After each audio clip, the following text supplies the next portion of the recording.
여러분 안녕하십니까? 아, 생물 소재학 개론 12번째 시간입니다. 오늘 내용은 생명 연구자원과 바이오 빅데이터라는 내용입니다.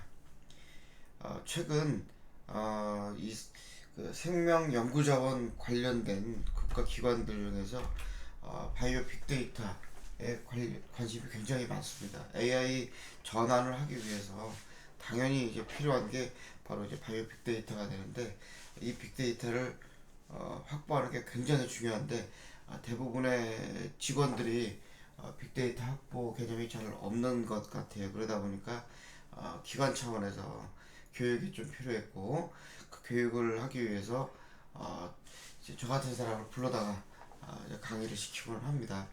그래서 가장 최근에 했던 게 국립생물자원관이었고, 국립생물자원관에서 제가 이야기했던 내용은 생명자원의 미래에 빅데이터 확보에 달려있다라는 제목으로 이제 시작을 했었습니다. 이 이야기를 하기 위해서 국내 생명자원 관련된 역사부터 이야기할 수밖에 없었는데요.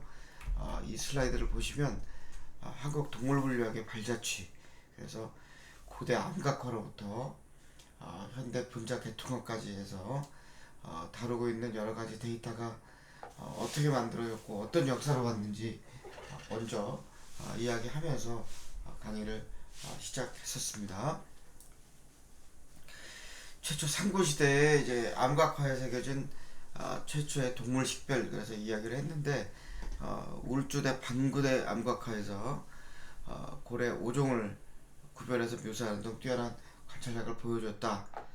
이 이야기로부터 이제 시작을 했습니다. 이 말은 실질적으로 아주 그 오래된 그 시기에서도, 상고시대에서도 이와 같이 동물들을 다 구별을 했다는 얘기입니다. 그래서 고래가 똑같은 고래가 아니고 종류가 다르다, 다섯 종이 다르다라는 걸 인식했다는 얘기입니다.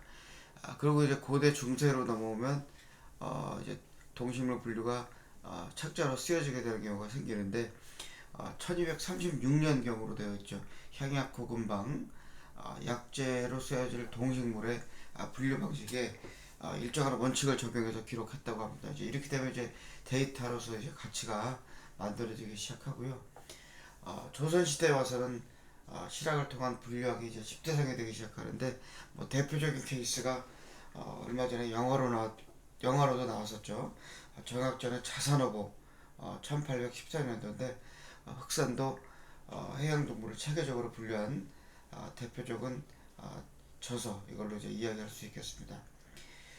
그러고 나서 이제 근대 시대에 오면 이제 서구의 린네 방식의 분류학이 이제 도입이 됩니다. 그래서 19세기 유럽 학자들도 방식을 똑같이 따랐고, 지금은 전 세계 표준이 되어 버렸지만, 린네 우리 이명법이라고 하는 그 분류법이 도입되면서 우리나라에서도 20세기 초에 한국인 학자들이 똑같은 방식으로 연구를 시작하게 됩니다. 그리고 광복 이후에 이제 학문적 자립과 연구 기반이 구축되는 시기라고 이제 표현했는데, 1946년도 국내 최초의 생물학과가 만들어지면서 한국 동식물도감을 발간하게 됩니다. 그래서 분류학 연구가 본격화되었다라고 이제 설명을 하고 있습니다. 그리고 이제 현재로 오면 분자 계통 분류학 시대가 이제 개막이 되어지는데, 1980년대 후반에 DNA 염기서열 분석 등 분자생물학적 기법이 도입되면서 계통 분류학의 개념이 도입이 되기 시작합니다. 그리고 이제 1900년도로 넘어오면 90년도 이후, 1990년도 이후가 되면 생물 주권이 이제 확립의 역사라고 이제 표현하고 있는데, 92년도에 생물 다양성 협약이라고 그러는 CBD가 이제 채택이 됩니다. 그래서 우리나라에서도 인류 공동의 재산으로 간주되었던 생물 자원이 각 국가의 주권적 권리로 변묘되고 있었기 때문에 채택이 되었고, 94년도에 실질적으로 CBD에 한국도 가입을 하기 시작해서 생물 자원 자체를 국가 전략 자산으로 관리를 하기 시작했다라고 이제 이야기할 수 있을 것 같아요. 그러고 나서 2006년도가 돼서는 자생 생물조사 발굴 연구라고 하는 국가 사업이 착수가 되고, 그때부터 한반도에 서식하고 있는 생물종 종 발굴을 통해서 생물 주권을 확립하고 바이오 산업의 원천 소재인 생물 자원을 체계적으로 확보하겠다. 그래서 국가적으로 사업을 착수하게 되는 거죠. 그리고 2007년도에 국립생물자원관이 이제 개관을 하게 됩니다. 한반도의 생물 다양성의 체계적 관리, 그다음에 생물 주권 확립을 위해서 설립이 된 국가 컨트롤 타워 생물 자원 전문 연구 기관으로 이제 만들어지게 됩니다. 그 당시 이제 중요한 내용은 국가 생명 자원 확보, 관리 및 활용 마스터 플랜이 이제 발의가 되기 시작합니다. 이것이 이제 그 다음 시간에 다다음 시간이죠. 맨 마지막 종강 시간에 이야기하게 될 국가 차원에서 어떻게 활용 계획을 그동안 세워왔는지에 대한 내용이 수업에서 다뤄질 텐데, 그 내용을 이제 시작이 이제 2007년도였다. 라고 이제 이야기하면 될 것 같고, 그게 이제 공교롭게도 생물자원관 개관 시기랑 겹치기 때문에 이제 곧 조금 있으면 이제 27년도 내년에 되면 30년이 되는 거죠. 그래서 대한민국에서 30년 전에 근 30년 전에 이런 일이 이제 시작이 됐던 겁니다.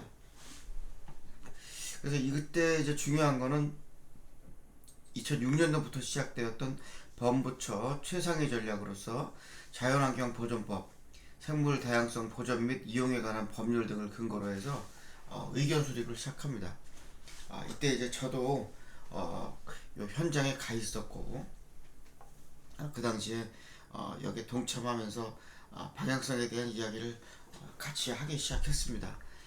그래서 이제 2008년도에 실질적으로 마스터 플랜이 수립이 되었고, 2009년도에 생명연구자원 확보 관리 및 활용에 관한 법률이 제정되고 시행되기 시작합니다. 이제 법이 만들어진 거죠, 관련해서. 그래서 이제 이런 이후에 이제 여러 가지 이제 발전이 더 이루어지는데, 기관들이 또 막 생겨나기 시작합니다. 실질적으로 국립낙동강 생물자원관, 국립해양생물자원관이 15년도에 이제 생겨나고, 21년도에는 국립호남권 생물자원관이 이제 개관되어져서 실질적으로 기관이 생물자원관 이름으로 3개, 그다음에 그 마빅 국립해양생물자원관이 만들어지는데, 그냥 국립생물자원관들 시리즈는 환경부 산하고, 그다음에 국립해양생물자원관은 해수부에서 해양수산부에서 만든 기관입니다. 그래서 어떻게 보면은 중복될 수밖에 없는 상황이기 때문에 최근에는 국립생태원까지 포함해서 같이 좀 봐야 되는 거 아니냐, 그래서 국내에서 지금 논의가 막 되고 있어서 이런 기관들에 속해 있는 분들은 지금 좀 그 여러 가지 걱정도 하고 있는 이제 그런 상황입니다. 그래서 이제 11년도에서 15년도 사이에 요 기관들이 생기는 요 시기에 제1차 국가생명연구자원관리 활용 기본계획이 이제 만들어지게 됩니다. 그 당시 핵심 기조는 인프라 구축, 양적 확보, 그 다음에 분류학적으로는 종 발굴 숫자, 그 다음에 표본을 얼마나 확보하느냐, 몇 점을 확보했느냐, 이런 것들이 핵심 지표로 해서 만들어졌고, 자생생물 발굴 사업을 진행을 했기 때문에 데이터가 양적으로 굉장히 많아지는 성장을 하게 되는 그런 시기가 되고요. 그 다음에 16년도에서 20년도는 제2차 국가생명연구자원 기본계획이 만들어지는데, 이제 단순한 확보를 좀 넘어서서 전략적 관리, 자원의 가치 제고, 뭐 이런 식으로 전환이 좀 되어집니다. 그래서 나고야 이정서가 17년도에 국내에서 발표되어 있기 때문에 이것에 대응해서 자원 주권을 강화하고 유전 정보를 연계하는 등 질적 고도화를 이제 하고자 해서 작업이 들어가게 되어 있습니다.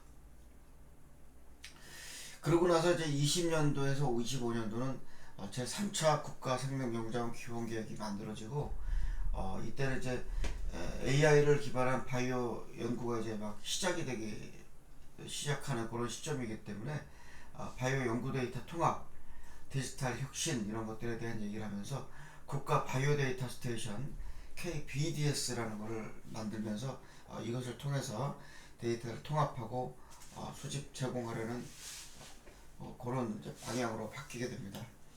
그리고 이제 지금 현재죠 제4차 국가생명연구자원 기본 계획 여기서 이제 바뀐 점은 확보관리 중심에서 AI 기반 공유 활용 생태계 조성을 만들어서 패러다임을 완전히 전환하고 국가 바이오 데이터 통합 플랫폼을 통해서 30년도까지 700만 건 이상의 데이터를 확보해서 AI를 활용할 수 있도록 신소재 개발, AI를 활용해서 하고자 하는 것 자체는 신소재 개발, 그 다음에 자동으로 종동정을 할 수 있는 기술을 도입하기 위해서 현재 추진하고 있다.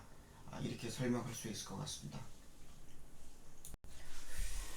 자, 그러면 이제 보시게 되면 이제 우리가 이제 하나의 이제 패러다임이 바뀌었다. 이렇게 표현하는 게 패러다임 쉬프트인데 이제 지금 인공지능 시대가 도래했다라고 이제 우리는 이미 이야기를 하고 있습니다. 특히 대한민국 AI 고속도로를 통해서 우리나라는 AI 3대 강국으로 되겠다 라고 해서 이제 시작을 막 했고 정부는 그걸 위해서 국가 핵심 인프라를 확충하겠다. 그래서 아마 다들 기억하시겠지만 전순환 한국에 이제 오면서 우리 엔비디아의 GPU를 뭐 26만 장을 전부 다 확보할 수 있게 도와주겠다. 뭐 이런 이야기를 막 했죠. 실제로 총 2조 원 이상을 투입해서 민간 주도의 SPC도 설립해서 추진하겠다.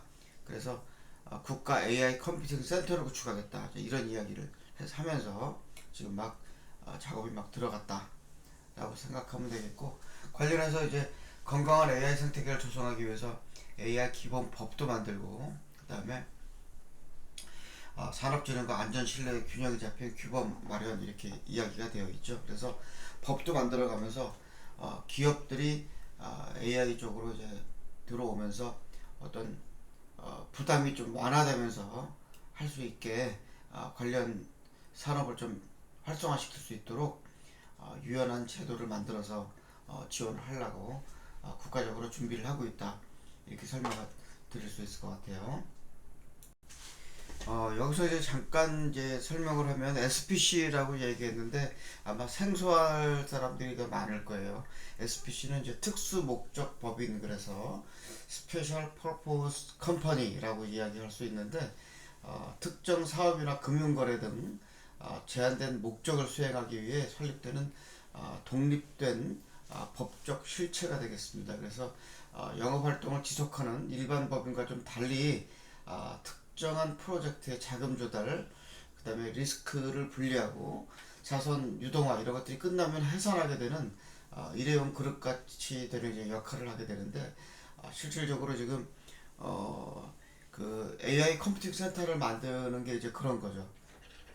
그래서 어떻게 보면은 잘못하면 망할 수도 있고 그런데 이거 해가지고 좀 망하지 않도록 정부에서도 같이 좀 투자하면서 이렇게 작업을 하는데 모기업 투자자 자산에는 영향을 미치지 않도록 방어벽을 세우고 그다음에 모기업이 어려워져도 SPC 자산은 그대로 보호될 수 있는 구조를 법적으로 이제 국가에서 이제 보장해서 만드는 그런 거라고 이야기할 수 있겠고요. 이런 거를 실질적으로 뭐 국가적으로 많이들 이제 국가적으로 필요한 산업들은 그렇게 이제 SPC를 설립해서 그런 위험성을 감수하면서 문제가 생기지 않도록 설립해서 추진하는 방식이다 라고 생각하시면 되겠고 SPC가 뭔지 좀 자세히 알고 싶은 사람들은 특수목적법인 스페셜 퍼포스 컴퍼니라고 이제 검색을 하시면 여러 가지 자료들을 여러분들이 보실 수 있을 거라고 생각을 합니다.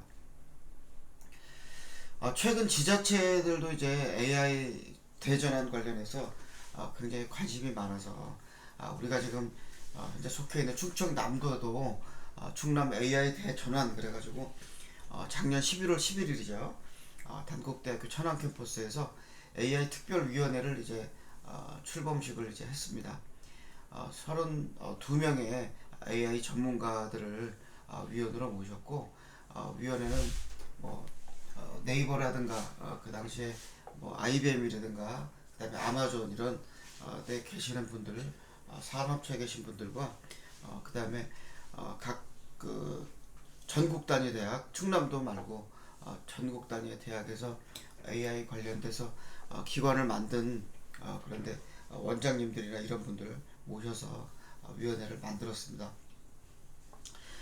충남에서 대학 중에 이제 저 같은 경우도 이렇게 같이 이제 출범식에 참여를 해서 AI 특별위원이 돼서 이제 활동을 하기 시작했는데 이제 올해 11월까지 이제 AI 특별위원으로 저도 이제 위촉을 받아서 이제 활동을 이제 이렇게 하고 있습니다. 그러다 보니 이제 충청남도에서 어떤 방향성을 갖고 AI를 위한 이런 대전환 전략을 수립하게 되었는데 충청남도의 첨단 융합바이오 관련한 AI 대전환 전략 수립 연구를 제가 맡게 돼서 과제를 수행했는데 그 내용을 이제 여러분들과 함께 공유하는 시간을 요 수업 시간을 통해서 가지려고 합니다.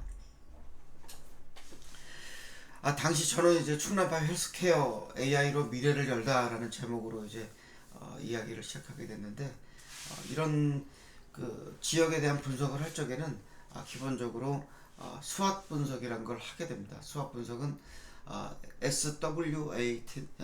SWOT가 되겠는데 Strength, Weakness, Opportunity, Threat 그래서 네 가지를 분석해서 어떠한 목표를 설정하는 방식인데 스트렝스에 해당하는 강점이죠. 특화 산업 및 핵심 인프라를 보유하고 있다라고 이제 썼는데 휴먼 마이크로바이옴 센터가 충남에 만들어졌고 그 다음에 슬립테크 수면 산업 관련된 수면 테크 그 다음에 특화 분야 그 다음에 KTL 바이오 의료종합지원센터 등 해가지고 충남에서는 이미 관련된 특화 산업 핵심 인프라를 만들어 왔기 때문에 스트렝스가 있다고 이제 표현했고 그러면서도 이제 위크니스 쪽에는 AI 핵심 인프라 및 전문 인력이 이제 부족하다고 이제 분석을 했습니다. AI 학습을 위한 모델 학습을 위한 GPU 서버가 충남에는 지금 잘 구축이 되어 있지가 않은 현황이다. 그리고 또 관련돼서 그 GPU 자원을 돌릴 수 있는 전문 인력도 좀 부족하다라고 이제 설명을 했던 거고요. 그 다음에 기회인 어퍼튜니티는 이런 와중에 정부가 첨단 바이오를 국가 전략 기술로 이제 지정을 했다라는 거죠. 그래서 대규모 R&D 투자를 하고 있고 이거를 통해서 충남도가 국비를 확보할 수 있는 기회도 확대되고 있다라고 설명했습니다.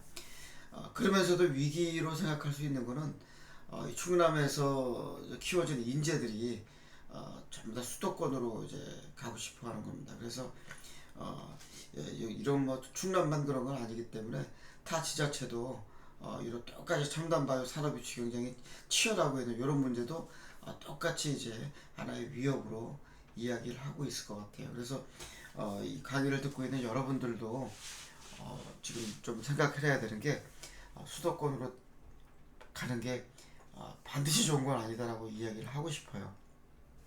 이 충남 지역에 여러분들이 남아서 있게 되면 여러분들의 가치가 더 올라갈 수도 있고 그 다음에 이왕이면 여러분들이 충남에서 일을 하는 게 매우 중요하다라고 이제 저는 좀 이야기를 하고 싶습니다. 관련해서 이제 비전은 데이터로 연결하고 AI로 도약하는 충남형 정밀 헬스케어 허브를 만들자 이제 이렇게 이야기를 했고, 이 방향성은 제가 정한 건 아니고 헬스케어로 이야기했던 거는 충남도의 어떤 목표가 그렇다고 그래서 이제 설정을 그렇게 하게 됐습니다. 관련해서 이제 이거를 수행하기 위해서는 전략이 필요하겠죠.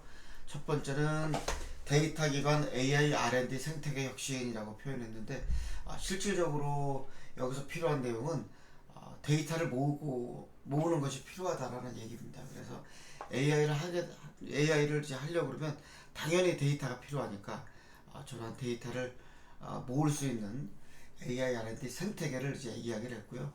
두 번째 전략은 지역 맞춤형 AI 데이터 허브를 구축하자 이제 이야기를 했습니다. 이 이야기는 실질적으로는 고성능 컴퓨팅 자원을 확보를 해서 GPU 센터를 하나 만들자라고 하는 이야기를 두 번째로 제가 했던 거고, 세 번째 전략은 AI 바이오 융합 전문 인력을 양성하자. 그래서 실질적으로 아까 그 수도권으로 인력이 유출된다는 이야기를 했는데, 지역 대학들을 다 연계해서 지금 우리 바이오 분야 지역 대학 10군데가 같이 이렇게 지금 이렇게 그린 바이오를 하고 있죠. 그런 거와 마찬가지로 다 연계를 해서 통합 교육 과정을 신설하고 재직자 및 기업 AI 역량 강화를 위한 교육을 지원하는 일을 하자라고 해서 세 번째 전략을 세웠고, 네 번째는 산업화 촉진을 위해서 제도적으로도 기반을 혁신해야 된다라는 이제 이야기를 했습니다. 그래서 이런 경우에는 이제 규제 샌드박스라는 걸 만들죠. 그래서 상용화를 가속화하고 AI 윤리 및 안전성을 확보한 체계를 구축하자라고 이야기를 했습니다. 그러면서 목표는 되게 높게 잡았죠. AI 바이오 융합 전문 인력을 30년도까지 1000명을 양성하자. 그리고 신약 후보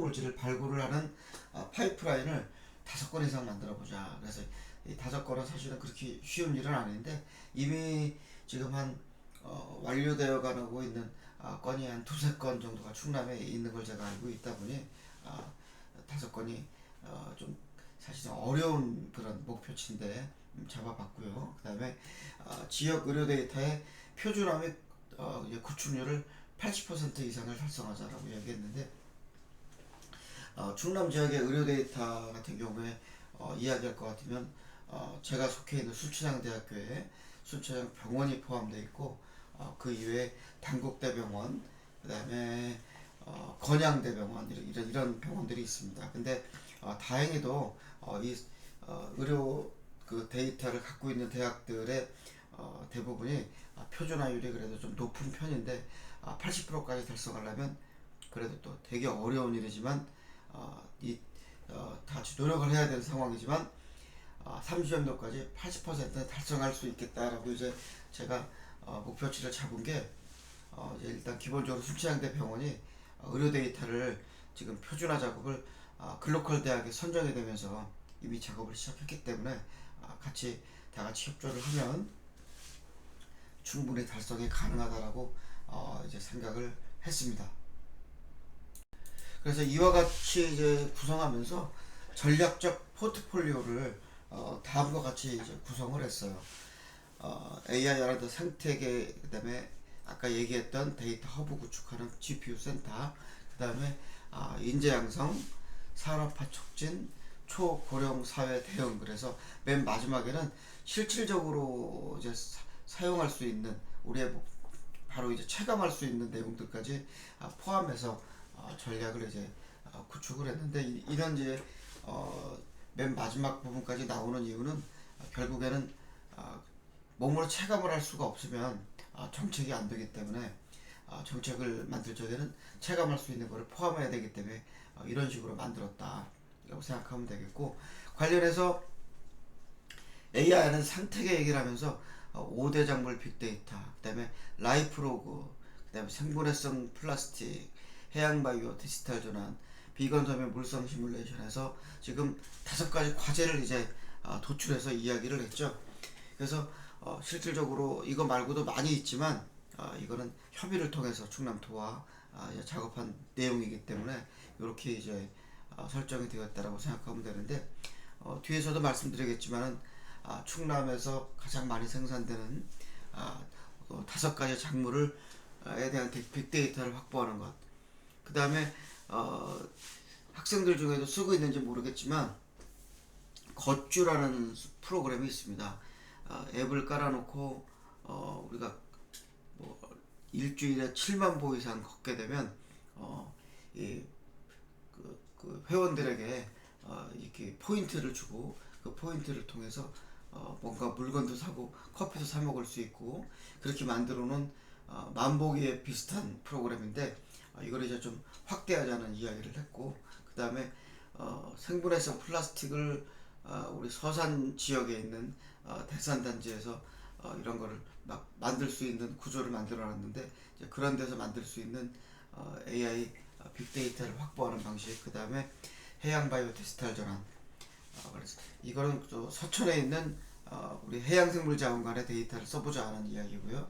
그 다음에 마지막에는 우리 그 비건 섬유를 만들고 있는 부여 지역이 있어요. 그래서 거기에 대해서 물성 시뮬레이션 할 수 있는 데이터를 확보하자. 그래서 대표적인 데이터를 확보할 수 있는 이야기를 했고 두 번째는 이제 데이터 GPU 서버를 만드는데 대용량의 데이터 센터를 만들려면 아까 국가적으로는 SPC를 만들어서 할 정도로 큰 사업인데 그렇게 하지 말고 충남에서는 GPU 서버를 바이오반을 위한 GPU 서버를 한 B200 정도 되는 애를 한 4개 정도를 만들어서 따로 이제 빨리 신속하게 구축해서 작업을 해보자 라고 이야기를 했었습니다. 그래서 이제 기타 지금 이제 여기까지 해서 이게 다 하나씩의 과제들인데 과제를 한 20개 이상을 도출하게 된 거죠. 그래서 데이터 수집에서부터 맨 마지막에 복지까지 해서 전주기적인 디지털 생태계를 완성하자라고 저는 이제 보고서에 이제 직접 이제 보고서를 작성을 이제 그 방향으로 이제 했습니다. 관련해서 이제 충남 첨단종합바이오 혁신 플랫폼 관련된 이제 이 웹사이트를 하나 이렇게 만들었어요. 제가 직접 운영하고 있는 웹사이트 서버에 이렇게 이제 만들어 놓는데 여러분들이 이제 여기다가 이제 QR을 이제 그 휴대폰을 이용해서 이제 접속하게 되면 당연히 들어가서 보실 수 있고 들어가시면 이런 표시를 안 해놓고 웹페이지가 그대로 뜹니다. 그러면 이제 관련된 내용도 직접 다 볼 수 있게 이제 작업이 되어 있죠. 잠시 그냥 웹페이지 한번 갖고 와 봤습니다. 그러면 이제 예를 들면은 이렇게 누르면 이렇게 내용이 다 나오는 거죠. 여러분들 들어가서 보실 수가 있고 뭐 예산 규모 막 이렇게 들어가 있지만은 이거는 그냥 여러분들이 특별히 이렇게 중요시 안 봐도 될 것 같아요. 라이프로그 같은 경우에는 보시게 되면은 라이프로그를 모으는데 그냥 모으는 게 아니라 이렇게 아주 간단한 내용들만 들어가 있어요. 자세한 내용은 다 이제 현재는 공개를 하고 있지 못하는 상태이기 때문에 이렇게 이제 간단한 내용만 집어넣었다라고 생각하시면 될 것 같고요. 이제 그래서 과제를 하면서 그냥 할 수 있지만 이렇게 만들었고 관련해서 이제 지자체도 이제 이런 조그마한 빅데이터 분석 시스템은 구축하는 게 좋겠다라고 이제 이야기를 했던 겁니다. 관련해서 이제 GPU 서버를 구축하고자 했는데 B200 같은 경우에 그 보통 다 상상하기가 좀 어렵죠. 서버가 얼마나 할지도 모르겠고 그래서 이렇게 이제 엔비디아에 있는 엔비디아에서 했던 내용을 이제 그 엔비디아에서 공개했던 사진입니다. 보게 되면 재밌는 거는 한국에 지금 도입되고 있는 거죠. 8대를 지금 이제 엘리베이터 큰 우리 여기 그 대형 마트에 가면 있는 엘리베이터 이런 모양이죠. 거기에 이렇게 한글로 딱 나와서 한국에 도입되고 있는 모습을 이렇게 지금 여러분들 볼 수가 있죠. 그래서 저는 이제 8대 말고 4대 정도를 충남에 도입을 해서 레드바이오에 2대 그 다음에 나머지 지금 화이트바이오 그린바이오에 1대 정도 그 다음에 전문 인력 양성용으로 학생들이 직접 접촉해서 연습해 볼 수 있는 B200 서버를 따로 구축을 해서 전문 인력 양성 전용으로 활용해 보자 이렇게 이제 이야기를 했고 21개, 20개 과제를 전부 다 설명은 못 하겠지만 이제 몇 가지만 이제 빅데이터 관련된 것들만 몇 가지 이제 뽑아봤어요. 그래서 아까 충남 특화 5대 작물 빅데이터라고 그랬죠. 5대 작물은 매년 조금씩 바뀌기 때문에 뭐 이제 5대가 뭘로 결정할지는 좀 따로 정해야 되니까 여기다가 그걸 넣지는 않았고요. 인삼, 딸기 등은 이제 반드시 포함될 것 같아요. 그래서 생육 환경 데이터 실시간 수집 및 표현체 정밀 측정이니까 쉽게 말하면 스마트팜 같은 곳에 만들어 놓고서 스마트팜에서 이 환경 데이터 그 스마트팜 자체 내의 온도, 습도 이런 것들 실시간 수집하고 표현체라고 표현했는데 이파리가 자라나는 모양, 사이즈, 그 다음에 꽃이 핀다 그러면 꽃이 피는 사이즈, 열매가 맺힌다면 열매의 사이즈 이런 것들을 직접적으로 카메라를 통해서 직접 정밀 측정할 수 있게끔 만들어 놓으면 데이터 수집이 되겠죠. 그러면서 그냥 그것만 하면 안 되고 그 식물의 그 작물의 유전체 정보를 확보하고 멀티오믹스 데이터를 구축하는 게 이제 필요하다라고 이제 이야기를 했던 겁니다. 그래서 그런 환경 데이터, 표현체, 그다음에 멀티오믹스까지 구축하게 되면은 그거를 통해서 여러 가지 분석을 이제 할 수 있게 되는데 그걸 하기 위해서는 이제 나중에는 GPU 서버가 단도 필요하겠죠. 그래서 그런 내용을 하기 위해서 데이터를 어떻게 모을 것인가 해서 거기에 대한 제안을 한 내용이라고 이야기하면 될 것 같고 그 배경은 뭐 이제 여기 있는 기후변화, 농업 고령화 이야기를 했고 디지털 6종 최적 생용 모델 개발 필요. 그래서 똑같은 건데 이 데이터를 모아서 최적의 생용 모델 어떻게 환경을 만들었더니 얼마나 더 잘 자라더라 이런 거를 이제 이 데이터를 통해서 만들 수 있다라는 거죠. 그러면서 유전자까지 같이 보면 금상첨화겠죠. 그래서 유전자까지 같이 보게 되면 뭐까지 할 수 있냐면 나중에는 이렇게 됩니다. 디지털 6종을 통해서 생용 모델의 개발이 가능해진다. 그래서 유전체가 어떤 유전체를 갖고 있을 때 좀 더 표현체가 좋아지는가 이런 것도 데이터 분석이 매우 어렵겠지만 그런 것들이 가능해지기 때문에 이걸 가능하게 하려면 먼저 필요한 게 뭐냐, 데이터를 모아야 된다는 거죠. 작물 빅데이터를 구축해야 된다는 겁니다.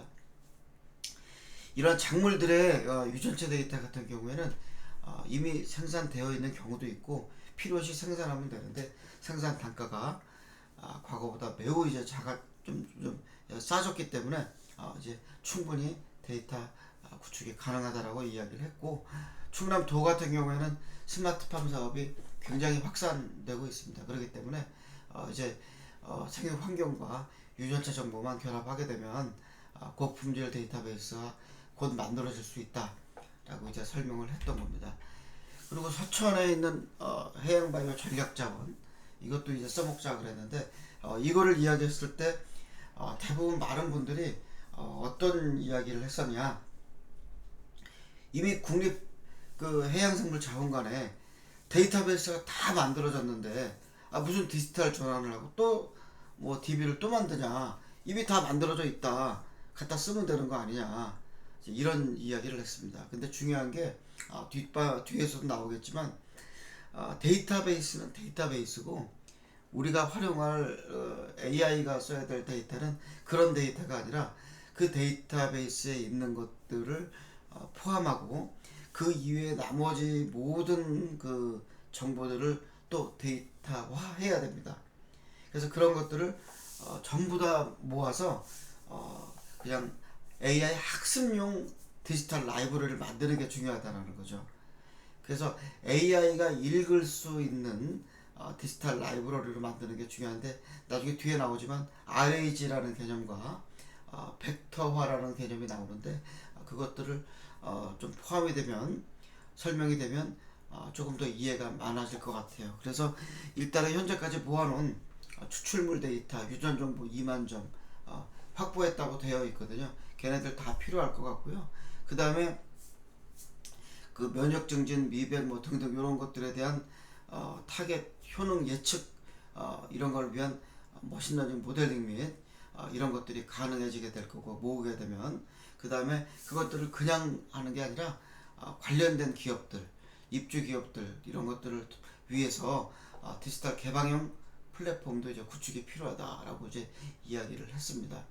그래서 실질적으로 데이터가 많이 있는데 그 데이터를 그냥 쓸 수 없기 때문에 AI 전환을 위해서 우리가 데이터를 좀 GPU에서 돌릴 수 있는 데이터로 바꾸는 게 필요하다라고 이제 이야기를 했던 게 이 1-4가 되겠습니다. 그러고 나서 이제 인프라 얘기 나오죠. 그래서 바이오 데이터 처리 급증으로 HPC 확보가 필요하다 그러는데 클러스터를 이야기를 하는 겁니다. 그래가지고 뭐 국내에서도 이 관련해서 많이 이제 하고 있다 보니 우리가 B200 4대 정도 만들어서 우리가 좀 충남에서 쓸 수 있도록 해서 만들면 좋겠다라고 이제 이야기를 이제 했고요. 실질적으로 지금 이제 순천향대학교, 다른 학교는 제가 상황을 모르는데 순천향대학교는 지금 글로컬 사업 5년 동안 GPU 50대를 GPU 50장을 구축해서 쓰겠다라고 해서 그 중소규모의 그 GPU 서버 센터를 구축하려고 지금 작업을 하고 있습니다. 그래서 이미 뭐 순천향대학교에는 H200 서버가 한 대 들어와서 제가 이제 사용을 하고 있습니다만 이제 50장까지 이제 만들게 되면 굉장히 그래도 쓸만한 데이터 센터가 구축이 될 거라고 생각하는데 그거는 대학 차원이고 충남도에서는 B200 수준급 이상의 GPU 센터를 구축하자고 제가 이제 제안을 한 거죠. 참고로 H100, 200 시리즈가 있고 B200, 300 시리즈가 이제 현재 나와서 활용이 되고 있는데 B200 서버 같은 경우에는 굉장히 이제 더 고성능이고 H200 같은 경우도 충청남도에 현재 한 2세대밖에 없는 걸로 지금 파악이 되고 있습니다. 그래서 근데 이제 B200 시리즈가 B 시리즈가 H 시리즈보다 훨씬 더 이제 더 용량이 크다라고 이제 더 많은 GPU 활용이 가능하다라고 알고 계시면 좋을 것 같아요. 그 다음 이제 인력 양성 관련해서 이제 데이터로 농사짓고 AI로 경영하는 충남형 디지털 농업 양성인을 양성하자 그랬는데 스마트팜을 운영하는 분들이 실질적으로 영농인들인데 이제 충남 같은 경우 스마트팜 보급률이 굉장히 높긴 합니다. 근데 이제 거기다가 AI를 도입하기 위해서 빅데이터 수집을 한다 그러면 각종 센서들 이것들이 얼마나 중요한지 좀 알아야 되겠죠. 그래서 그런 그 데이터 수집을 위해서 경영인들을 위한 이제 최적화 프로그램이 이제 없다 보니까 그런 것들을 함께 만들어야 되겠죠. 그래서 그 함께 만드는 데 있어서 그거를 만들어갈 영농인들, 특히 청년 농업인들은 굉장히 빨리 배울 수 있겠죠. 그래서 그러한 젊은 그 영농인들을 위한 청년 농업인들이 양성될 수 있도록 이제 과제화시켜서 시행해보자라고 이제 이야기를 했었고, 그 다음에 해양바이오 디지털 라이브러리 아까 빅데이터, 해양바이오 빅데이터 만드는 얘기를 했는데 서천에 있는 그 서천 지역은 해양바이오 클러스터를 현재 만들고 있거든요. 그리고 폴리텍 대학이 이제 해양수산 캠퍼스가 이제 곧 만들어질 것 같아요. 그래서 산학의 인프라가 집중되고 있다 보니 그런 그 해양생물자원관 하고 관련된 박사급 연구원들이 와 학생을 1대1 매치해서 좀 이제 직접적으로 프로젝트도 수행하면서 어떤 엔지니어로서의 역량을 강화할 수 있는 이런 전문 인력 양성을 이제 좀 해보자라고 이야기를 했고,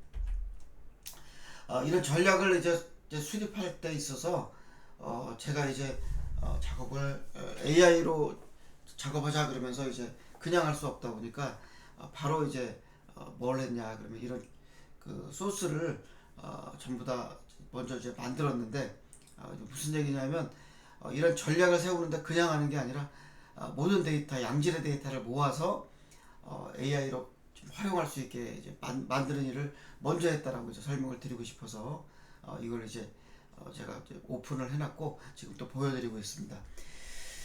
그래서 이제 AI 충남의 AI 전략 수립을 위해서 데이터들을 모으기 시작한 거죠. 이제 제가 그냥 제 머릿속에서 그냥 나오면 안 되니까 제 머릿속에 있는 방향성은 있겠지만 일단 기본적으로 국가나 공공기관에서 만든 보고서들을 전부 다 모았어요. 그래서 키스텝이라고 하는 기관이 있는데 과기부 산하 기관이죠. 그 다음에 니아라고 하는 기관이 있어요. 이것도 역시 정부 그 과기부 밑에 있는 기관들입니다. 그래서 이런 공식 보고서들, 그래서 인공지능 국가전략, 그다음에 과기정통부의 제6차 지방과학기술진흥종합계획, 그다음에 키스텝의 어떤 그 혁신 정책 보고서가 한 75건 되더라고요. 최근 5년 거. 옛날 거로 하면 좀 잘 접목될 수 있지 않기 때문에 이런 보고서. 그다음에 충청남도에서 만든 보고서들도 굉장히 많아서 전부 다 작업해서 만들었고, 기타 신문 기사 및 보도 자료들이 있는데 이건 사실 좀 굉장히 위험할 수 있습니다. 기자님들이 잘 쓴다고 했겠지만 좀 오버하거나 또는 잘못된 정보가 막 들어가 있는 경우가 있다 보니까 좀 위험한데, 이것들을 저하고 용역에 참가한 저희 그 박사님들하고 포함해서 직접 다 읽어가면서 문제가 있는 것들은 다 제거해서 노이즈 필터링을 했다라고 생각하시면 될 것 같아요. 그리고 최근에 논문들도 있는데 논문 한 15건을 지금 해외 논문들을 포함해서 집어넣었고요. 그 다음에 해외에서 만든 보고서 및 웹사이트들이 있는데 검증된 된 것들만 이제 포함해서 시작할 때 총 192건의 소스를 이제 모았습니다. PDF 형태가 제일 많았고 웹페이지에서 직접 한 경우도 있지만 어쨌든 자료들을 전부 다 이제 모아서 만들어서 이제 데이터를 확보한 상태가 됐죠. 그러고 나서 아까 말씀드렸듯이 전문가들이 검증을 하고, 그 다음에 노트북 LM 여러분들에게 이제 소개를 곧 하게 될 텐데, 여기다가 데이터를 구조화시켜서 전부 다 집어넣었고요. 그러고 나서 사용자가 질의하고 문맥 검색하고 결과 도출할 수 있도록 이제 만들었는데, 그냥 일반적으로 제미나이 챗GPT에다 그냥 넣으면은 여러분들 다 알고 있는 환각 현상, 할루시네이션 현상이 굉장히 중요하죠. 근데 제가 만들어 놓은 소스 안에서만 답변을 한다 그러면 굉장히 의미 있는 답변을 할 수 있는 그런 체계를 만들 수가 있어요. 그래서 이제 만들었던 사례가 이게 되겠죠. 그래서 QR로 이거 들어가시게 되면은 이와 같은 인터페이스 같은 실질적으로 뭐 이렇게 로봇 모양이 뜨지는 않습니다. 근데 이제 좀 멋있게 보이기 위해서 AI 챗봇이 만들어졌다라는 걸 강조하기 위해서 눈에 보이지 않는 챗봇을 이런 식으로 이제 만들었고, 여기다 입력창에다가 입력을 할 수가 있는 거죠. 그러면 이제 보시게 되면 이렇게 인프라 정책 관련이 어떻게 되냐 물어봤죠. 그렇게 되면은 답변을 하는데 그 답변은 이런 식으로 나오는 거죠. 그래서 보령 웅천 데이터 센터를 29년도에 준공하겠다는 목표를 가지고 현재 충남에서는 하고 있고, 그 다음에 도메인 특화 AI 전환 지원 인프라를 지금 할당하기 위해서 주역사람 연계를 위해서 이제 준비를 하고 있고, 랩인더 루프 뭐 이런 거 하고 싶어하고 데이터 표준화하고 싶어하고 정책 거버넌스 및 재원 확보를 위해서 노력하고 있다. 뭐 이런 내용을 여기서 바로 뽑을 수 있는 거죠. 만약에 이제 지금 이제 챗GPT나 제미나이 그냥 물어보게 되면은 이 구체적인 내용이 일부는 나올 수 있겠지만은 할루시네이션 현상을 굉장히 이제 기사들이나 이런 것들을 통해서 잘못된 정보가 막 나올 수 있기 때문에 위험한데, 그래도 집어넣은 데에서만 답변을 하기 때문에 이 소스 기반으로 굉장히 안정된 이런 자료를 얻을 수 있다라고 말씀드릴 수 있을 것 같아요. 그래서 제가 사용한 노트북 LM 여러분도 이미 다 사용을 하고 있겠지만, 다음 시간에는 이걸 활용해서 어떤 일들이 가능한지를 여러분들하고 이제 직접 같이 이제 해보게 될 텐데요. 관련해서 이제 노트북 LM 간단하게 설명을 드릴게요. 작년에 한국곤충학회가 추계학술 대회 정기 총회를 했는데, 그때 이제 초록집을 PDF로 이렇게 받았습니다. 그러면 이제 예전 같으면은 직접 눈으로 다 살펴야 되니까 추계학술 대회 주로 주제가 뭐고 어떤 걸 주로 발표하는지 등등을 전부 다 눈으로 확인하고, 그리고 앞에 봤다 뒤에 봤다 하면서 봐야 되는데, 이것들을 좀 간단하게 하기 위해서 바로 이렇게 집어넣는 거죠. 초록집을 노트북 LM이라는 플랫폼에 집어넣을 수가 있어요. Gmail만 있다 그러면, 여러분들이 구글 Gmail만 있다 그러면은 노트북 LM을 일단 무료로도 사용은 가능합니다. 근데 이제 많은 데이터를 만들거나 할 때는 이제 제한이 좀 걸리게 되겠죠. 그래서 초록집을 집어넣고 넣는 것만으로도 바로 이렇게 요약을 해줍니다. 바로 요약을 해줍니다. 그러고 나서 이제 이렇게 가게 되면 이제 오른쪽 메뉴들을 통해서 영상도 만들 수 있고 인포그래픽도 만들 수 있고 뭐 등등해서 요 인포그래픽 만들어진 결과들이 막 보이는 거죠. 그래서 이렇게 자동으로 만들어줍니다. 그렇게 되면 이제 예를 들면 이런 것도 만들어주는 거죠. 그림 한 장을 인포그래픽 그린 겁니다. 그래서 이틀 행사인데 첫째 날은 이런 걸 하고 둘째 날은 이런 걸 하게 되는데 관련해서 뭐 이제 어떤 내용이 주로 있다 해가지고 아주 간단하게 학회 이틀치를 리뷰할 수 있도록 만들어준 거고 2025 국제곤충학 심포지엄 이렇게 이제 그 영상도 안을 살짝 만들었습니다. 한번 들여다볼까요? 볼게요. 정말 흥미로운 이야기들이 많습니다. 전 세계 곤충 전문가들이 모여서 우리의 미래를 바꿀 최신 연구를 공유하는 자리거든요. 그러니까 곤충 과학이 어디로 가고 있는지 그 미래를 엿보는 거죠. 자, 그럼 과학자들이 대체 뭘 연구하는지 핵심 주제 3가지를 한번 보시죠. 첫 번째는 바로 곤충, 건강, 그리고 정의입니다. 우리 삶에 직접적인 영향을 주는 것들이죠. 특히 진드기나 벼룩이 옮기는 병 정말 중요하죠. 어떻게 퍼지는지 추적하는 게 관건입니다. 모기도 빼놓을 수 없죠. 어떤 모기가 어디서 질병을 옮기는지 그 위험을 파악하는 겁니다. 근데 질병만이 아니에요. 곤충이 범죄 해결에도 쓰인다는 거, 이게 바로 법건충학입니다. 핵심 개념은 PMI, 즉 사후경과 시간인데요. 사망 시점을 알아내는 결정적인 단서가 됩니다. 시신에 있는 곤충이 얼마나 자랐는지를 보고 그 중요한 시간을 역으로 추적하는 거죠. 두 번째 주제로 넘어가 볼까요? 바로 기술과 생물학의 만남입니다. 정말 재밌어요. 이제 연구 방식이 완전히 바뀌고 있어요. 전통적인 방식에서 생성형 AI를 쓰는 쪽으로요. 법곤충 학에 쓰이는 AI 챗봇부터 농업기술, 모기 퇴치 전략까지 정말 다양합니다. 그리고 세 번째, 정말 중요한 주제죠. 바로 지구의 균형을 지키는 일입니다. 요즘 큰 골칫거리인 등검은 말벌 있죠. 이 외래종에 대한 발표가 정말 많았습니다. 우리 생태계를 망가뜨리는 이 말벌을 어떻게 막을 수 있을지 새로운 전략을 찾고 있습니다. 반대로 사라져가는 생물들을 지키려는 노력도 하고 있어요. 바로 물장군처럼요.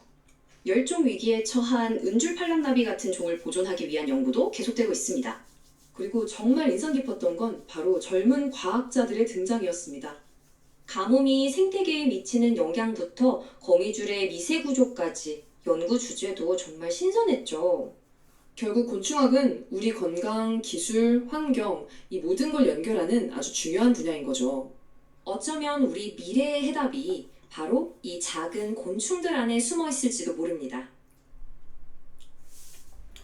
이와 같이 책자 그 초록집 한 권을 넣고 이런 영상이 이제 자동으로 만들어지는 거죠. 그리고 이제 이런 질문도 가는 거죠. 학술대회 첫날 기초 강연의 주 내용이 뭐냐? 그러면 간략하게 이렇게 만들어줄 수 있는 거죠. 이거는 이 책자를 넣기 때문에 가능하지. 그냥 만약에 한국곤충학회 며칠날 하는 거를 뭐 그 내용이 뭐냐라고 일반 챗GPT나 제미나이한테 물어봤으면 이거 절대 나올 수 없는 데이터들이죠. 저희가 집어넣은 데이터 안에서만 이런 내용들을 만들 수가 있게 됩니다. 한번 볼까요? 이렇게 눌러보면 책자 하나 넣고서 마인드맵을 통해서 이렇게 다 볼 수 있게 되는 거죠. 그리고 이제 책자에는 실질적으로 이 초록집이기 때문에 발표 내용의 요약들이 전부 다 들어가 있어요. 그래서 그 요약 내용이 있기 때문에 이런 내용들을 막 이제 볼 수가 있는 거죠. 그래서 이거 클릭하면 그 내용으로 가는 거죠. 법곤충학 챗봇 관련해 가지고 심포지엄. 이거 이제 제가 발표한 내용이기도 합니다. 우리 박사님이 발표했지만 제 아이디어로 만들어진 내용인데 포렌테렘 관련해서 집어넣었던 거죠. 포렌테렘 잠깐 보고 넘어갈게요. 노트베렘을 이용해서 챗봇을 만들었고 이게 포렌식 엔토몰로지 아까 언급됐던 내용을 전부 다 포함하고 있어요. 그날 발표는 저희 연구실에 송대권 박사님이 이제 발표를 하셨고 공동 연구 자료는 고려대학교 이제 그 박성환 교수님하고 그 다음에 고신대학교에 박상현 교수님이 이제 같이 참여를 했고 그 다음에 기업은 바이오넥서스라고 하는 기업이 같이 이제 참여를 해서 이 사이트를 만들고 이제 작업을 했는데 잠깐 볼 겁니다. 이제 곤충학회에 25년도에 작년에 법곤충학 분과를 신설을 했어요. 그래가지고 이 법곤충학 아까 말씀드렸던 침묵의 사건 현장에 우리 곤충을 알고 있다 이렇게 표현했는데 실질적으로 곤충이 발견되는 시간 그거에 따라서 사체가 언제 살해되겠느냐 그거를 이제 추적할 수 있기 때문에 이걸 했죠. 그래서 아까 나왔던 이 저기 박성환 교수님과 부위원장 박상현 교수님을 두 분을 모시고 이제 이 작업을 하게 됐는데 분과를 만들어 드리면서 제가 작년까지 곤충학회 회장이었기 때문에 분과를 만들어 드리면서 관련해서 AI 전목을 이분들하고 뭘 할 수 있을까 고민하다가 제가 아이디어를 냈던 게 이제 이겁니다. 그래서 법곤충학 살해 해결 그래서 뭐 이렇게 사체가 하나 발견되면은 뼈, 피부, 목 부분, 장기, 몸 전체, 근육 등등 해가지고 나오는 구더기로 사망 시간을 추정할 수 있다 돼 있죠. R 부하가 뭐 1.4, 1령은 2.6, 그 다음에 2령은 60시간, 그죠? 이렇게 해가지고 사이즈로 이렇게 같이 가면서 부하고 시간으로 가야 되면 24시간이면 1령, 60시간이면 2령 이렇게 이제 되는 거죠. 근데 이게 여름이냐 겨울이냐 현장 온도가 얼마냐에 따라 다 달라질 거고요. 그 다음에 그 해당 종이 구더기로 발견된 해당 종이 그 생물이 어떤 놈이냐에 따라서 또 달라지겠죠. 그리고 만약에 독극물을 먹고 죽은 사람이다 그러면은 그 독극물이 거기에 자라는 곤충에게도 영향을 주겠죠. 거기 와 있는. 그렇기 때문에 이 여러 가지 영향들이 다 포함되어 있기 때문에 이거를 해석하는 거는 정말 어마어마한 과학기술이 들어가야지만 이걸 해석할 수 있게 됩니다. 그래서 이 통합적인 해석이 굉장히 중요한데 이제 그것들을 이제 그 여러 가지 팩터들을 할 수 있게 쉽게 이해하고 접근하는데 도움이 되는 보조적 플랫폼을 보조형 플랫폼을 만들고 싶었는데 요거 관련해서 그 데이터 갖고 만들어진 영상을 한번 잠시 볼게요. 자, 범죄 현장에는 아주 작은 목격자들이 있죠. 바로 곤충들인데요. 이들의 증언을 한번 들어볼까요? 사망 사건에서 가장 중요한 질문, 바로 언제 사망했는가 하는 거죠. 놀랍게도 그 답을 곤충이 알고 있습니다. 보통 사람의 증언에 의존하잖아요. 하지만 진짜 첫 목격자는 바로 이 곤충들일 수 있습니다.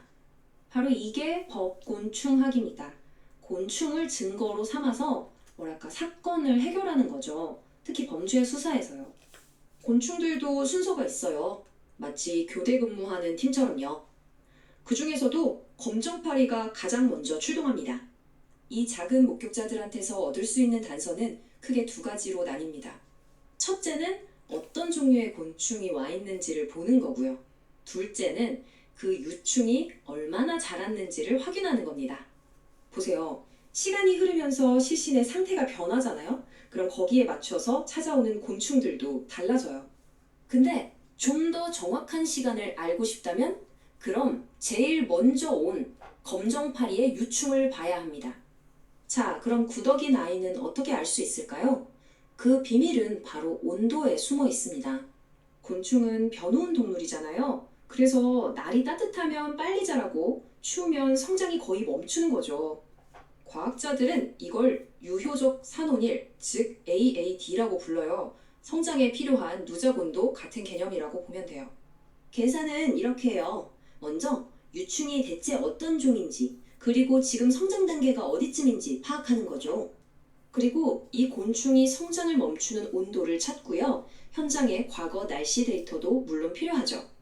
이렇게 모은 정보들을 공식에 딱 넣으면 곤충이 얼마나 오랫동안 거기 있었는지 계산이 나오는 겁니다.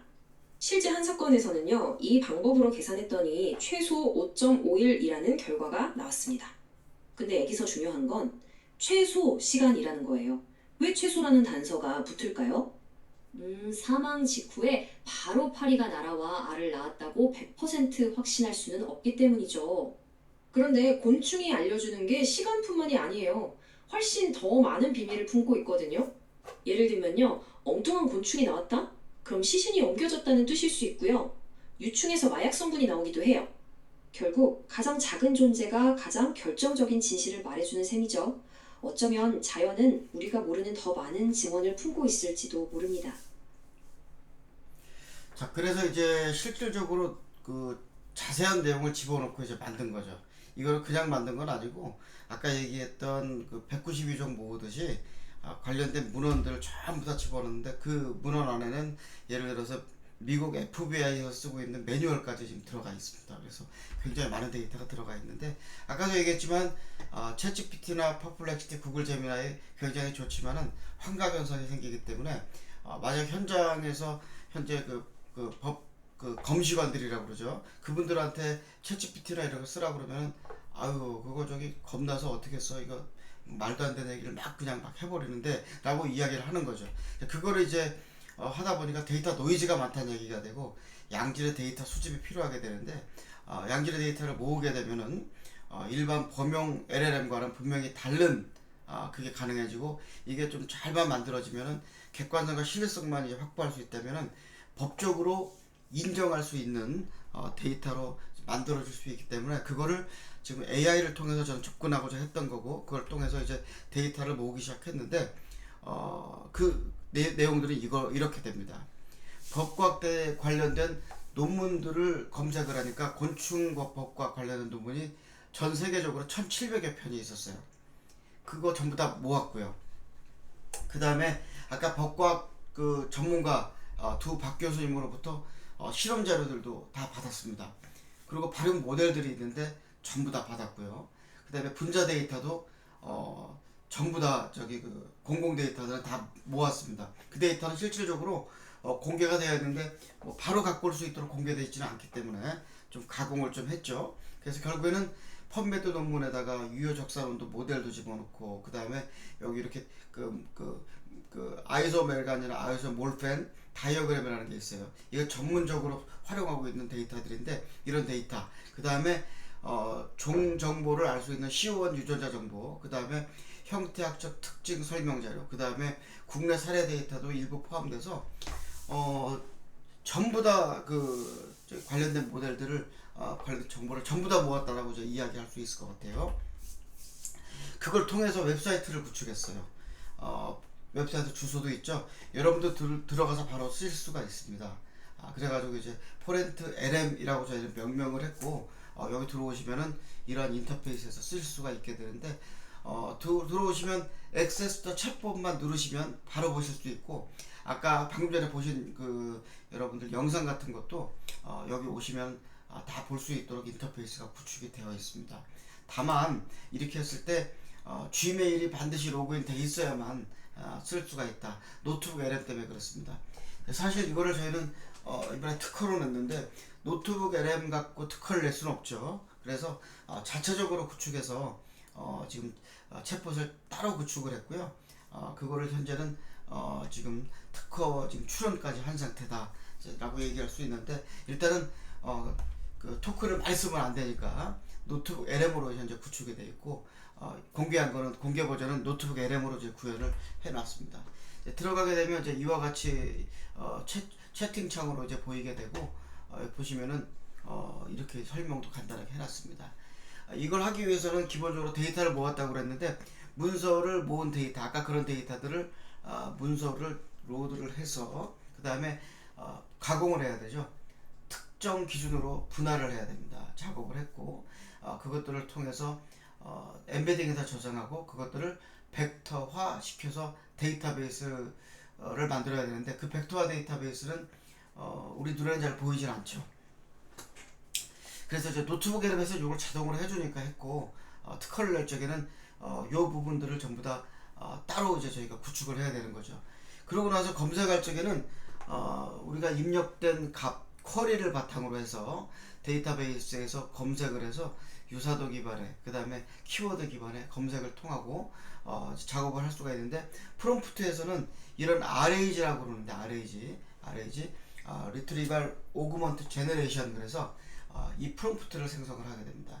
그러고 나서 LLM으로 LLM 모델에서 체인 생성을 해서 결과를 주는 방식이니까 우리가 그냥 입력하고 결과를 받아들이는 이 RAG의 기본 프로세스가 이렇게 구축이 되어 있습니다. 그래서 이렇게 RAG를 쓰게 되면 우리가 넣은 데이터 안에서만 하기 때문에 할루시네이션 굉장히 최소화되고 이렇게 작업을 하게 되는데, 이제 문제는 그냥 해놓으니까 할루시네이션이 없다고 했지만 조그만한 데이터도 확대 해석하는 경우가 굉장히 많았어요.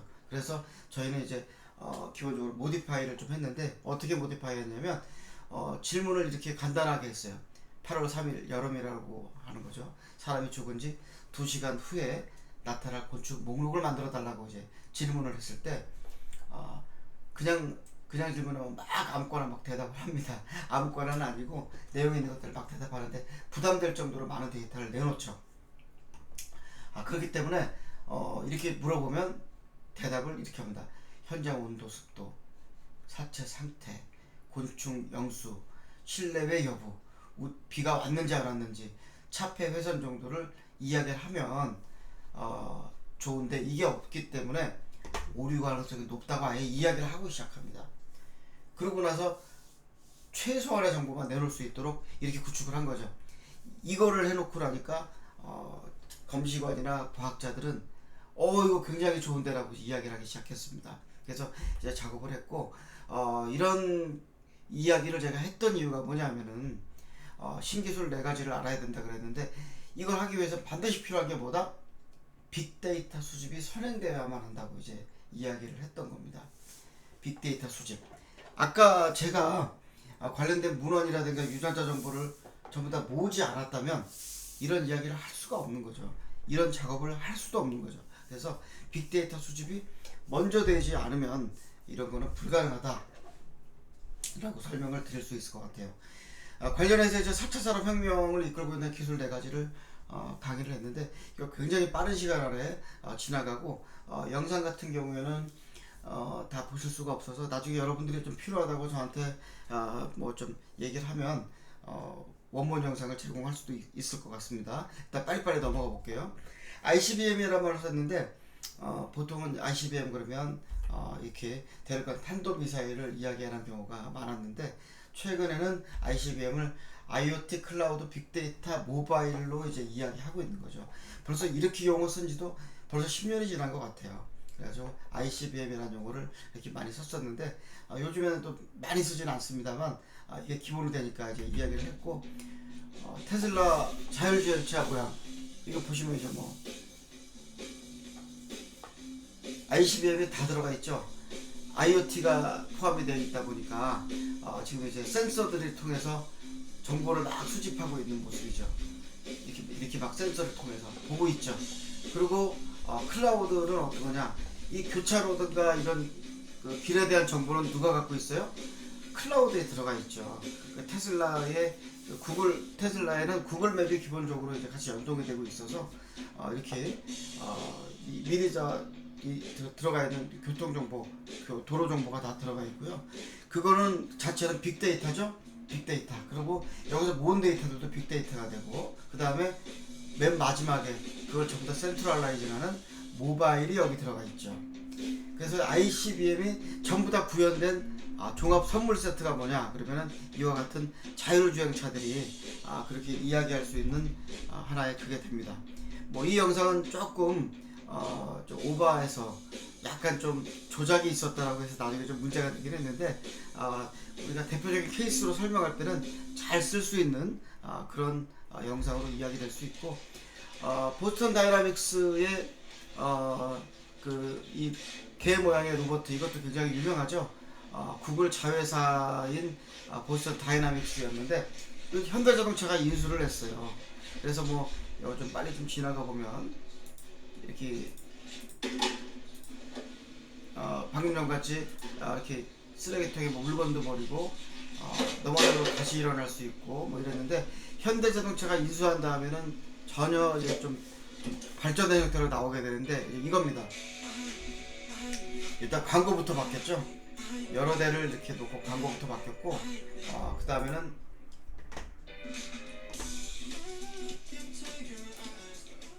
그래서 음악을 좀 줄이고요. 장애물도 넘고 하는 이런 모양들 굉장히 발전된 형태 보여주고 있고, 그다음 요거 보시면 이제 사람들이 좀 가면 안 되는 위험한 지역에 이렇게 로봇을 보내서 스캐닝을 쫙 해가지고 실제로 이 위험한 이 지역을 전부 다 데이터로 모아서 거꾸로 설계도처럼 만들어줄 수 있는 기술, 모니터링 해가지고 현재 진행 상태라든가 공사판 어려운 것 이런 것들을 전부 다 사람이 아닌 로봇가 들어가서 데이터를 전부 다 취득해오는 이런 모양을 이제 보여주고 있죠. 한국이 손을 대니까 좀 이렇게 바뀝니다. 최근에 이제 이거를 이제 통해서 이렇게 25년도 현재 모습으로 이렇게 해서 로봇 나온 걸 아틀라스라고 이름 붙였죠. 이거 나온 걸 볼 수 있고, 이 아틀라스가 이제 26년도에 이제 완전히 이제 떴죠. 소위 말해서 이거 하면서 현대자동차 주가가 엄청나게 올라가기도 했는데요. 뭐 옆돌기, 백덤블링, 뭐 끊임없이 움직인다 이제 표현하면서 뭐 빙판길에서 미끄러지지 않도록 균형을 유지하는 이런 모양도 사람이 마치 빙판길 뛰고 있는 것 같죠. 구현하는 게 되게 어렵다고 그래요. 그래서 이런 것들이 굉장히 빠르게 변화하고 있는 모습을 보여줄 수 있고, 이런 것들도 전부 다 데이터를 모아서 이렇게 빅데이터하고 피지컬 AI의 미래 형상을 보여줄 수 있는, 로봇가 사람 대신 일하는 이런 모습을 보여주고 있습니다. 어쨌든 이런 거는 4차 산업혁명까지 가면서 증기기관이 1차, 2차 산업혁명이 전력, 3차가 ICT, 4차가 산업혁명, 그래서 4차 산업혁명, 그래서 초연결, 초지능화 이야기를 우리가 계속 해왔고, 관련돼서 사물인터넷, 빅데이터, 인공지능, 첨단 로봇, 웨어러블 산업, 3D 프린팅까지 포함해서 이 변화의 핵심 5가지 기술들을 이야기했으면서, 이거 시작은 이제 다보스 포럼이라는 데서 시작이 됐죠. 연락의 시스템 이니셔티브, 그래서 이렇게 환경과 천연자원, 식량난과 농업의 미래, 건강과 헬스케어, 이게 3가지가 바이오 분야에 대한 이야기였고, 여기에 관련해서 환경과 천연자원 이 3가지가 굉장히 중요한 이야기로 이제 대두가 됐었습니다. 그러면서 이제 IoT 같은 경우에는 소변장 모니터링 시스템, 낙상 방지, 그 다음에 그걸 위한 게이트웨이 위한데 어렵잖아요. 실질적으로는 최근에는 이렇게 보면 되죠. 집에 다 하나씩 있죠 라고 했을 때 10년 전에는 웃었는데 지금은 어때요? 실질적으로 굉장히 많이 발달해서 저 같은 경우도 이제 이런 거죠. IoT를 활용해서 공기청정기, 김치냉장고 이런 거, TV 다 포함해서 전부 다 사물 인터넷을 다 구현하고 있기 때문에, 뭐 저 같은 경우에 이제 이렇게 전부 다 연결해서 모바일 그 스마트폰 하나로 전부 다 이런 거를 제어할 수 있는 시대가 됐습니다. 그러다 보니까 센서 기반 디바이스 데이터를 추출하고 유무선 네트워크 통해 안전성 전송하고 이런 걸 통해서 여러 가지 지능형 서비스가 구현이 가능하다는 얘기를 하면서 이제 클라우드 얘기를 됩니다. 클라우드 같은 경우에는 이제 팽이라고 해서 이야기해도 요즘에도 잘 안 쓰는 얘기지만, 요즘엔 잘 안 쓰는 얘기지만, 페이스북, 아마존, 넷플릭스, 구글의 머리 글자를 딴 용어죠. 간단하게 설명드리면 이 팽이 지금 이제 뭐 바뀌었지만은 뭐 예를 들어 페이스북 메타로 바뀌고 막 이랬죠. 근데 이제 이게 이제 한마디로 얘기하면 이런 거죠. 예전에는 불법이긴 하지만 CD, DVD로 있던 데이터들을 전부 다 그 영화 같은 것들을 모아서 이제 불법으로 갖고 다니기도 하고 그런 거를 뭐 이렇게 굉장히 주고받고 하는 시기가 많았는데, 요즘에 그걸 잘 안 하게 되는 것 같아요. 왜냐하면 그냥 한 달에 돈 조금만 내면, 조금 아닐 수도 있지만 그래서 들어가면 영화나 이런 걸 바로 다 볼 수가 있기 때문에 뭐 굳이 CD, DVD를 안 쓰는 시대가 되어버렸죠. 그와 같이 된 거를 어떻게 된 거지? 그러면 클라우드에 다 있어, 이렇게 된 거죠. 예를 들어 전화번호 같은 경우도 저기 엑셀 파일로 꺼내서 만들어서 작업하는 경우가 많았는데, 지금은 저는 뭐 앱 한 가지를 쓰고 있는데, 그 앱 하나면 그 안에 클라우드에 데이터가 다 들어가 있으니까 전화기를 바꾸더라도 부담이 없어요. 왜냐하면 전화번호 백업은 문제가 안 돼요. 왜냐하면 클라우드에 다 들어가 있으니까. 그래서 클라우드에 넣고 쓰면 이제 데이터를 가지고 다니지 않아도 되는 시대가 됐다라고 설명하는 거고, 이제 빅데이터 얘기를 이제 ICBM에서 빅데이터 얘기를 하게 되는데, 빅데이터 같은 경우에는 그런 거죠. 데이터를 데이터베이스랑 다른 점을 이야기하게 되는데 설명하기가 좀 되게 어렵더라고요. 그래서 이 이야기를 예로 듭니다. 바이오 빅데이터가 마케팅과 바로 직결된다 그랬는데 여러분들 경험하셨을지 모르겠는데 만약에 예를 들어서 뭐야 이커머스 사이트 뭐 이런 데 들어가서 뭔가를 열심히 찾았어요. 로봇을 찾기 위해서 로봇 장난감을 찾기 위해서 열심히 찾았어요. 그러면 이제 사지 못했는데 구입하지 못했는데 그 흔적이 다 그 어디 스마트폰이나 컴퓨터에다 남겠죠. 이제 그걸 우리는 이제 그 남아있는 그 흔적을 이제 쿠키라고 이제 보통은 얘기를 하죠. 그래서 보통은 웹사이트나 웹을 쓰면은 쿠키를 허용하시겠습니까? 이렇게 나오잖아요. 그 쿠키가 전부 다 빅데이터에 해당하는 이제 데이터가 됩니다. 여러분들의 개인 데이터죠. 그 데이터를 이제 모아가지고 그걸 분석하게 되면은 그 사람의 성향이나 습성을 할 수 있게 되는데 그 데이터를 엑셀에다 넣으려고 그러면 거의 불가능합니다. 왜냐하면 X축, Y축에 해당할 것들을 설정하다가 하루가 갈 수 있죠. 근데 그 데이터를 빅데이터로 활용해서 바로 접속을 하게 되면은 여러분들 성향을 알 수 있으니까 구글 유튜브를 딱 보게 되면은 여러분들이 찾던 그 로봇 관련된 광고가 알아서 맞춤형으로 뜹니다. 얘들이 어떻게 알았지라가 아니라 실질적으로는 이 구글 검색을 했던 그 어떤 그 이커머스 사이트 그 다음에 이런 것들을 다니면서 자동적으로 쌓였던 이 쿠키 정보 이 정보들이 유튜브를 볼 때 쿠키를 허용하기 때문에 그 쿠키를 분석을 해서 맞춤형 광고를 바로 뿌려주는 거죠. 그러니까 봤는데 내가 찾던 것보다 더 좋은 게 딱 떴어요. 그러면 클릭해서 바로 사게 되죠. 이게 바로 이제 빅데이터가 이렇게 무서운 거예요.